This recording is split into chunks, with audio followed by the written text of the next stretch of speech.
Welcome back to another lucid dreaming video. If you're here and you have not yet subscribed, I would highly suggest that you do that because I make videos just about every week and most of those videos are about lucid dreaming. So if you're here and you've clicked into this video and you're interested, please subscribe.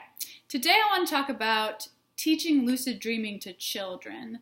Now I'm hoping to keep this relatively short and just introduce the topic. You can let me know if you think this is interesting and you would like me to talk about it more. But today I just wanted to introduce the topic, talk about why I think it's not only possible but potentially very useful and important to teach children how to lucid dream. And then in the future I could do things like I could make a video about how exactly I think you should go about doing that, but today I just wanted to introduce the topic because as much as I read about this, the general topic of lucid dreaming, and as much as I'm in the lucid dreaming community, I haven't really heard anybody significantly discuss teaching children to lucid dream, and I think that that is unfortunate and that we should be talking about this because I think it has huge potential to help children and to help parents navigate things like nightmares and sleep in general. Now, a large part of the reason why I feel this way probably has to do with the fact that I started lucid dreaming myself as a child. Nobody taught me how to lucid dream. I was a spontaneous lucid dreamer, and I believe I was about 7 or 8. I'm not sure how old I was exactly. I hadn't started a dream journal yet, and so I don't really have any way of knowing, but I know before the age of 9, I had started to lucid dream, and that's why I know that it is possible that children as young as perhaps 7 can have lucid dreams, and maybe even younger than that. I'm not really sure. There's not really any information about this. As I said, people aren't really talking about it. There's not any research on it that I've seen. So I just want to introduce the topic today. So as I said, because I had lucid dreams as a child, I know it's possible. I don't know developmentally what would be the best time to teach children how to lucid dream. I don't know how young, I don't know if a 4-year-old can lucid dream or a 5-year-old. I don't know how young you can do it because I don't have that information, and I wasn't that young when I started, so I just don't know. But I do know that for me, it was not only possible at that age, but extremely useful. I would say that as a child, lucid dreaming was perhaps more important to me in my life than it is now, and I actually think I was a little bit better at it as a child. So not only are children capable of doing this, I think that they have potential to be extremely good at certain aspects of controlling their dreams and handling their dreams. So let me talk a little bit about why that is. First of all, we all know that babies, toddlers, children are sleeping more than we are, right? Sleep levels out in early adulthood. Even teenagers sleep more than adults. What most people don't know is that babies, toddlers, young children are also dreaming more than we are.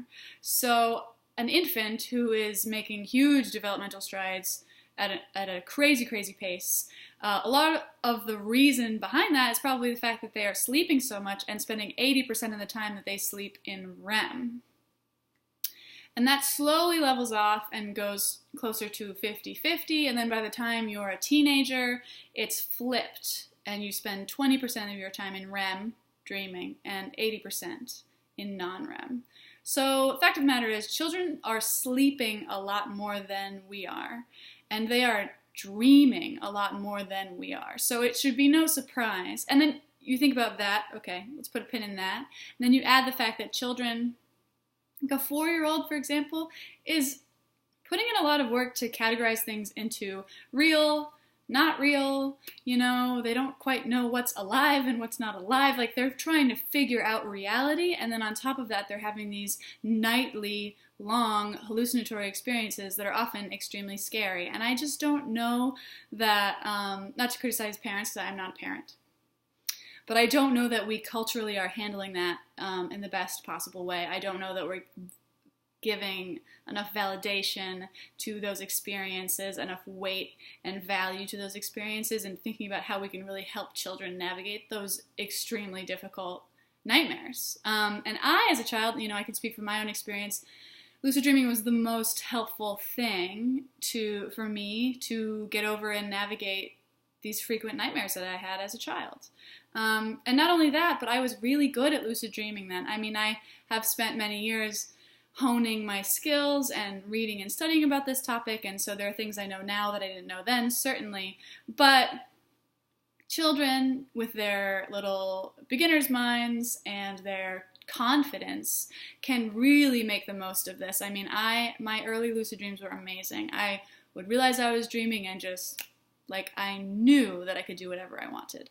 And now, as an adult, I have, doubt creeps in, and I don't have that same level of confidence. So, not only is it possible, as I said, for children to do this, I don't believe I'm so special that I'm the only one. Like, that doesn't seem likely. Children are capable of doing this at least by the ages of 7 or 8, possibly younger, and not only that, but it's perhaps more important because they're learning to navigate sleep and dreams and nightmares, and they're having more dreams than we are as adults. So, yeah, that's why I think it's not only possible, but extremely useful. I think it's more useful to them, honestly, than to us adults because they're dreaming more than we are, and I think that with their confidence, they can just get it in a way that a lot of adults can't with their mental blocks and their baggage and stuff. So that is all I really wanted to say today. I want to just introduce the topic, make a little bit of an argument for why I think it's possible and important, but I could go into a lot more detail. I could talk about how exactly I think people should go about this. Also, remember keeping in mind that I'm not a parent, but I have worked a lot with children. So let me know if you would find that interesting, and thanks for watching, and I'll see you next time.